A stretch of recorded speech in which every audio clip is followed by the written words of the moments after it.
Morning guys, it's Martin from Singletrack Safari. Had quite a lot of requests to talk about tyres.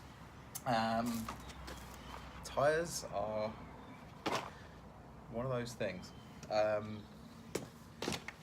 Firstly, it's quite personal, so my views are always going to be kind of subjective, but let's have a look at what we might use.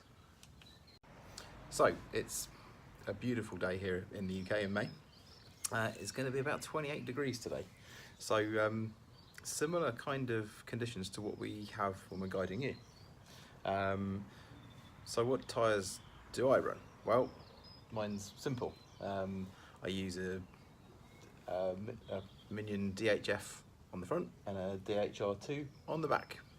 Simple as that, never change them. I find that they are the perfect combination of grip, durability, and okay, they're a little bit weighty, especially the DHF. The DHF I'm running at the moment is a 3C max grip, and the problem with that, in fact I've probably got one of those sat right in front of me here. No, yes, there we go, one of those. They're a bit on the weighty side. I think they're like one of the heaviest tyres I could probably run. But the triple compound does give me very good edges, so you get a lot of cornering confidence. We ride a lot of off-camber rocks and roots in Andorra in particular, and you'll find a similar thing in Slovenia as well actually.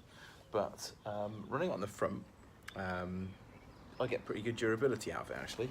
I think last summer probably racked up about 3,000 kilometres over the course of the season. I think I changed the front tyre once all season. So this tyre that's currently on the bike went on there probably in August last year, so kind of over halfway through the season. So that tyre there has done quite a lot of distance, and as you can see it's not faring too badly actually. So I've got a spare one here which I'll take with me for the season. Yeah, the DHF is a great tyre, it's got to be said, and for me the weight is worth the confidence that it gives me. The triple compound, like I say, gives me good grip, but because it's got a firmer sort of underlayer, you don't end up wearing through it very quickly on the front, so it lasts well, super grippy. Downside, a little bit heavy, but it seems to perform well in all conditions. I mean, I use them all the way through the winter in the UK, but they're great in the dry. They're super grippy in the dry. So front tyre for me, always the same kettle of fish. On the back, traditionally, I always used to run one of these, which I think needs no introduction. The High Roller 2 is probably the best all-round tyre on the market, I would say.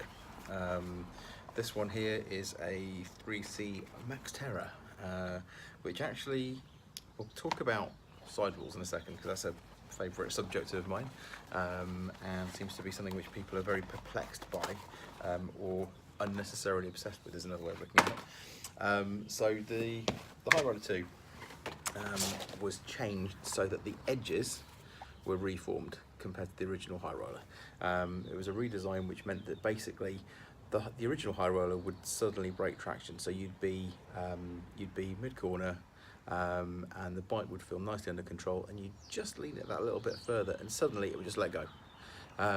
With the new High Roller, the 2, not that it's that new, I mean, it's probably been around for what, 5 or 6 years now I suppose. The High Roller 2, this one's a part worn one, which I've just got kicking around as a spare, works well on the front and the rear. And they changed the shape of the side knobs so that it's got a better transition. So when you do lean it over, it doesn't just suddenly let go. And they're very confidence inspiring, and they're great tyres. If I had to say, what's my favourite all-round tyre, despite the fact I'm not running them, it's actually probably one of these. The reason they're not my favourite all-round tyre is because they're always really hard to get hold of for some reason, and stupidly expensive. They're never ever on offer anywhere, because yes, we pay for our tyres. So yeah, great tyres, work on the front and the back. good option all round. They come in various different compounds, but in terms of the tread functionality, they're brilliant. You could go for something on the rear, especially riding in our dry conditions out in Andorra, that's got a little bit less of an aggressive central tread. So for example, here's a Mavic Crossmax. Now you can see it's got a fairly gnarly high shoulders. If I hold that up, look, so you can see it against the sky, you can see that the shoulders are pretty high and gnarly, but the central tread is actually very low. So you're going to get good rolling speed with that. It's also got a lot of very fine tread there, so you've got an awful lot of transition going to go on as the tyre rolls, well not rolls, but as the tyre turns into the corners. The more small knobs you're going to have, the more transition you're going to get. And these little sipes that they cut across them, the very small cuts that you get, make those knobs flex in a specific way as well. So something like that on the back in Andorra is going to work you pretty well. I wouldn't go down to a file tread tyre. Everyone has nothing but nightmares with those things. Every time I take anyone down an even slightly steep descent who's got a file tread tyre, they end up slithering like crazy and screeching. I don't mean their brakes, I mean their widths. So, yep, a tyre that gives you good shoulders, lots of transition, but not too much central tread, that's a good option. These are light as well, actually. These are on special offer on Chain Reaction at the moment, and I think you can pick these up for like, I think they're about 15 quid, which is crazy. So, my favourite tyre of all is this. So, the Minion DHR2. I've got one of these on the back, and they're brilliant. And I've run them for the last 3 seasons. And personally, I think they work just as well as a front tyre as they do as a rear tyre. And what's interesting about them is, if you hold this up next to a high roller, so here's the Minion, here's the High Roller 2. Now, if you look at those two tread patterns, they're not dissimilar looking tyres in a lot of ways. And I have found that this actually handles an awful lot like a High Roller 2. They're readily available, and it's light. It's lighter than a High Roller 2, despite the fact it's a more aggressive tyre. They work brilliantly in mud, they're great in loam, they're good in the dust, they're grippy, they've got just about everything you could possibly need. This is what they call a WT, which is a wide trail version, which is a bigger casing. It's designed for a wider rim. I use them on a narrow, well not a narrow rim, I've got these here, but these aren't as wide quite as Maxxis recommend you to run, but they seem to work really, really nicely. They give me a really good tread shape, a nice sort of rounded carcass shape, which I quite like personally. And I think some people like a very square edge to their tyre carcass. I like a rounded edge because, again, that transition you get when you're going around corners. With a rounded edge, I find I get a more natural progression, and I can tell when the back end's going to start moving. So DHR2 is a brilliant bit of kit. Yeah, I've done whole seasons running these front and rear. They're very long lasting, and I love everything about them. So, sidewalls. Can you see this here? This is a sign of a guiding tyre, because we do everything we can to make our tyres last as long as possible, because we could spend a fortune on tyres through the course of a season. So there we have a nice lumpy, sticky, outy tubeless repair. Does the job, it keeps the tyre going, but it does demonstrate that tyre sidewalls can be quite fragile things. So if tyre sidewall fragility is an issue, why am I not running DH casings? Well, because you still have to ride the bike, and you have to climb sometimes. So there's someone cutting their grass. Of course there is. Let's go inside and talk instead. So I'm going to make a cup of coffee while I chat with you about tyres a bit more. First of all, just going to get my beans filled up. Oh dear, that's another kilo gone. Getting through about a kilo of beans every other week at the moment, which isn't bad going, I don't think. But hey. So there we go, let's just stick those in there, all good. Dropped one precious bead on the floor, just collect you.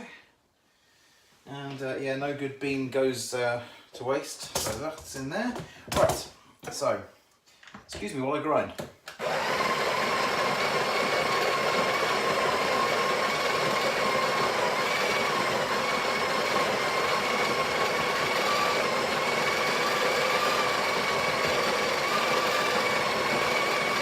With a monkey.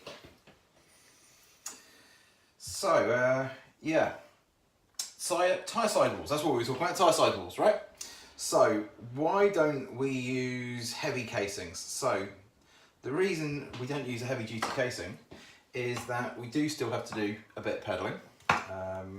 And to be honest with you, if you go on any mountain bike holiday, where they tell you you're not going to do any pedalling but you're going to see all the best trails, they probably ain't being honest with you, because natural trails, since when are all the best natural trails going to be handily located right next to the top of a lift or a road? The answer is they're not. Excuse me whilst I just warm my boiler, which isn't a euphemism, sounds like it might be. Loving my coffee machine. This is a Sage coffee machine, can't recommend it highly enough. Used to have a bean to cup, which was fine, but this thing makes such an amazing cup of coffee. I love it. So yeah, you're going to have to pedal. At some point, you are going to be pedaling your bicycle, and yeah, tyres, lovely, wonderful things, help us stick to the trail when we want to stick to the trail, but unfortunately they also stick to the trail when we're going uphill. And if you're going uphill, then obviously that's not necessarily always the best thing, because you're going to have to deal with that weight as you climb. Not even climbing, just on the flat, just pedaling. Anywhere you're pedaling, heavy duty casing is making you more tired than you necessarily need to be. Now, because I'm talking to you, I'm forgetting what I'm doing. Let's stick the coffee cup under here and let's pull a shot. A double shot, obviously. I mean, who drinks a single shot espresso? That's just nonsense. Yeah, so speaking of pulling, then obviously, yeah, you're pulling the tyre and your weight over everything. And a heavy duty casing, those tyres can weigh 2 kilos. That's a lot of weight. And it's something which doesn't get spoken about much these days, but it always used to be back in the olden days, when everyone was weight obsessive, about how the last place you want to have unnecessary weight is basically rotating weight on your wheels. It's very it's an oversimplification, but basically the more weight you can save at the edge of the wheel, that's virtually worth twice saving weight anywhere else. So yeah, you want to keep those tyres at a sensible weight. So thankfully these days, even the regular sidewalled Maxxis tyres have their exo protection, so they're a little bit more tear resistant, but I still find them fairly easy to puncture's not the right word, but I mean, we run everything tubeless, but I find that they are still susceptible to sort of strikes, especially in this area of the casing at the top actually. You'll find it's very easy to pierce that area, which is why I've got that repair in the tyre outside. Let me just froth my milk a second and I'll be back with you. So the casings, although they're not super strong, I don't tear them so much anymore or cut them. It tends to be more of an impact on a rock will drive a hole into the tyre, as opposed to being the old sort of slash across your tyre where you kind of you're going down a hill and your tyre just suddenly loses all pressure immediately and you're thinking, whoa, what the hell's going on here? And you look at your tyre and you find you've got like a 3-inch long cut or whatever. Whoa, he's a bit excitable today. I think whoever used the coffee machine last didn't clean the spout properly. So that wasn't supposed to happen. So yeah, the tyres are very resistant, I find, these days to cuts. Now I have tried running some alternative tyres. The most notable attempt to get away from Maxxis by myself of recent years was 2016.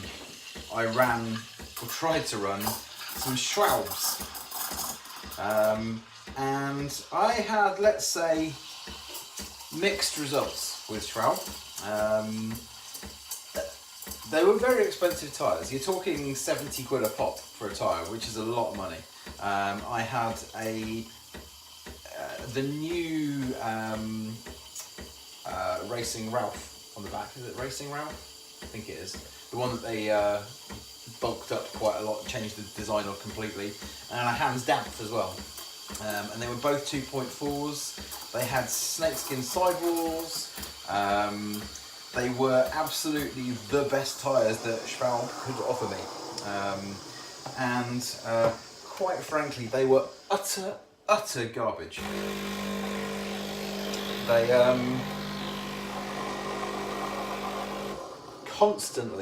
constantly leaked air when being run tubelessly.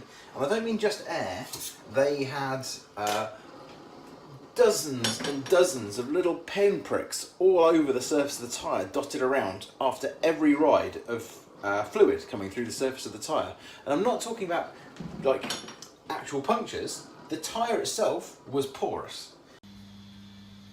So here we are. So this morning, this bike wasn't used yesterday, and look at how soaking wet and crappy the tyre looks this morning. Just little leaky puncture holes everywhere. So this has not been ridden for 36 hours.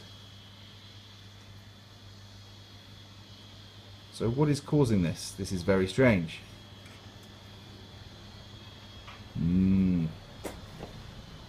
Leaky goodness. And they were an absolute pig to seat, an absolute pig. And they leaked through the sidewalls, they leaked through the surface of the tread. The knobbles around the edges lasted literally about a week and a half before they started looking very second-hand. The tyres lasted me, I think, about a month before they'd had it. And yeah, sure, we're riding a lot. And that's a month of riding basically every day, I suppose, what, 5 days a week. But even so, I don't know about you, but I would expect my tyres to last more than a month. Just do a little bit quick of patney, there we go. And good to go with the coffee.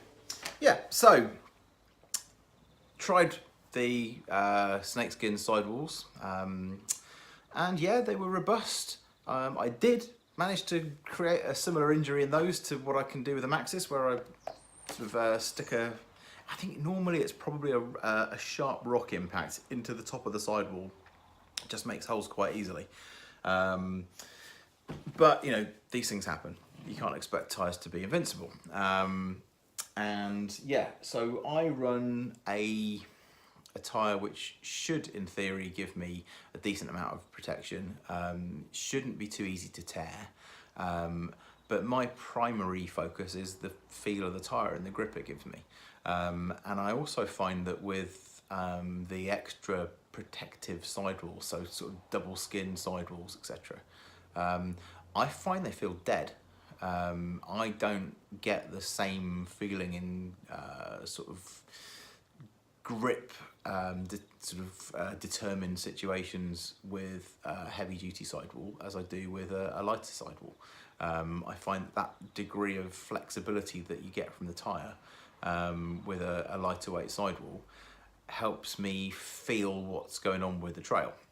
And I find that running sort of double protection leaves the tyre feeling wooden, and I don't like that feeling, because if you imagine, I mean, your tyre ultimately, I mean, the reason for tyres being filled with air, pneumatic tyres were invented for suspension reasons originally, and obviously as the tyre compresses, The sidewall determines the sensation you get from that, couple of inches of suspension movement. And if the tyre sidewall is less able to flex because it's heavier and thicker, then it's not going to feel the same to ride. And I just like the feeling of a tyre that just moves the right amount for my riding style, I guess. Which leads you to another question, which people ask all the time. And I've got to be honest with you, it's one of those questions that you cannot answer. People ask, what pressure should I run in my tyres? Well, how much do you weigh? Do you ride it over the bars? Do you ride more towards the rear of the bike? What width rims do you have? What brand of rims do you have? Are you running tubes? Are you running tubeless? Do you stay on the ground, or do you like to get airborne? Do you ride rocks? Do you ride roots? Do you ride hardpack? Do you ride in mud? Do you ride in the wet? Do you ride in the dry? You cannot give an answer to that question. It's impossible. You cannot answer the question of how hard should I run my tyres or how soft should I run my tyres. The problem that most people have, and I need to partake of my coffee, No, nothing in the beard, good. What most people get wrong is they run them too hard. So the number of people we get out who they arrive, they build their bike, and they pump, and you're thinking, what are you doing? You're just pumping your tyres up really, really hard. And they just go, give it a squeeze, and we're all good. Quite often, you'll find that those people later in the week say, those will be the people that will turn around later in the week and say, what pressure should I run my tyres? And it's because they haven't really given a lot of thought to it until they get to an environment where actually they suddenly feel that they're struggling for grip because it's not quite what they're used to riding normally. So tyre pressure is one of the most important things to get right on your bike. Forget everything else. The only bit of your bike that is in contact with the floor is your tyres. Therefore, your tyres are your most important component, arguably. So getting your tyre pressures right is a no-brainer. You need to have the correct tyre pressures for your riding style, your weight, your bike, your trail conditions, etc., etc. So to answer the question for myself, I'm not the slimmest of people. I'm quite a big guy in terms of, I'm tall, I've got very long legs, I've got a bit of weight to carry, so I'm probably normally around 79 kilos, something like that, I think. I run tubeless with tyres that you've already seen, the Minions. 22-ish in the front and 25 in the back. Now some people will say, oh God, that's so hard. Some people will say, whoa, that sounds crazy soft. And the truth of the matter is there's no such thing really as crazy soft until you get a bit stupid. Some people, when they're running tubeless, think that you should be running it in the teens. And those are the people who will get to the first sharp, fast corner. So something nice and grippy and hard packed. Something like a bike park trail, for example. You'll get to a nice, fast, grippy, dry berm. They'll be in the middle of the berm, and suddenly their tyre deflates because it rolls off the rim because they haven't got enough air in it. So you need to have enough air to keep your tyres inflated. And I don't like going much below 20 because I find that the tyres start to burp, as it's called, and lose air and fluid unexpectedly. Whereas sort of getting over 20, you're starting to get to a point where the tyre ain't going to just fall off the rim for no particular reason.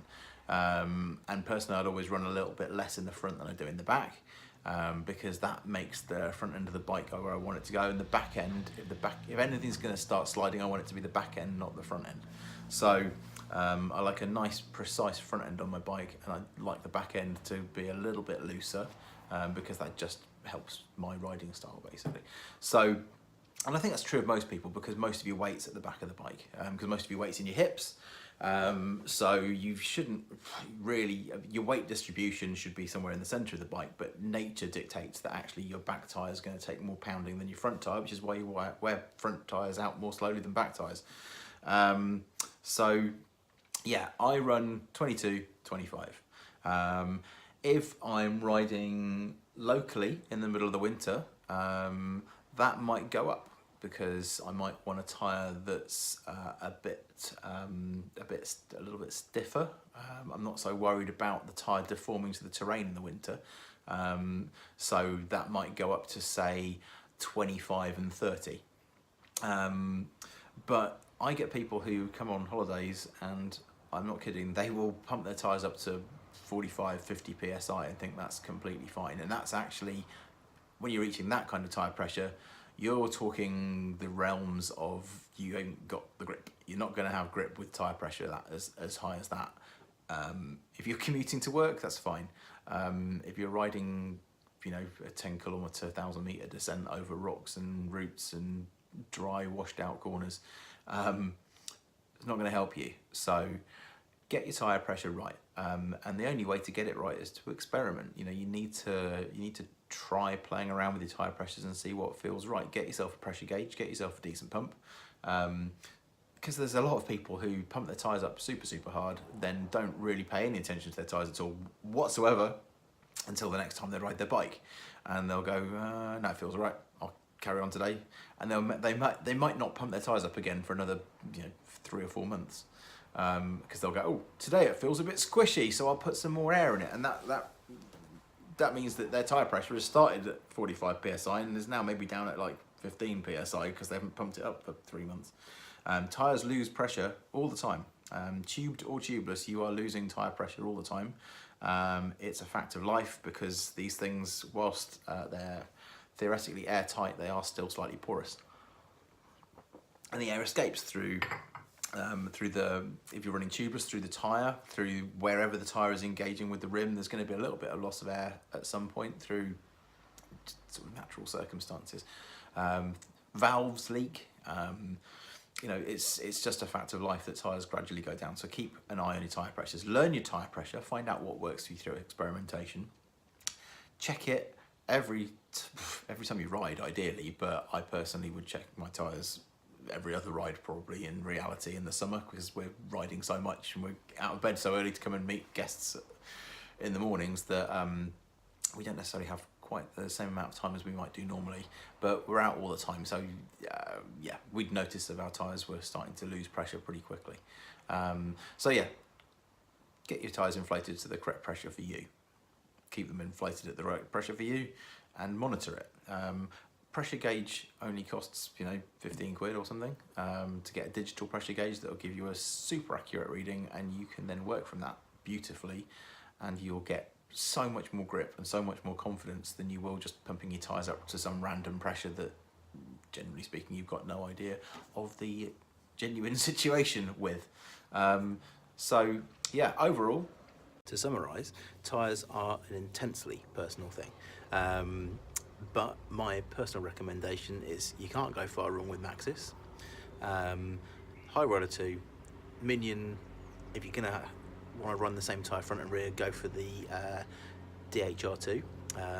The DHF is a great tyre as well, a little bit weighty, but it does corner slightly better than a DHR2. But my go-to tyre these days, if I was going to choose one, would be a DHR2. High Roller 2 is a great tyre as well, if you can get hold of one at a sensible price. But the DHR2 is hard to go wrong with. Get your tyre pressures right. Keep your tyres in good condition. Don't be too obsessed about having loads of sidewall protection, because personally for me, I think there are other benefits to running a lighter carcass. See you soon.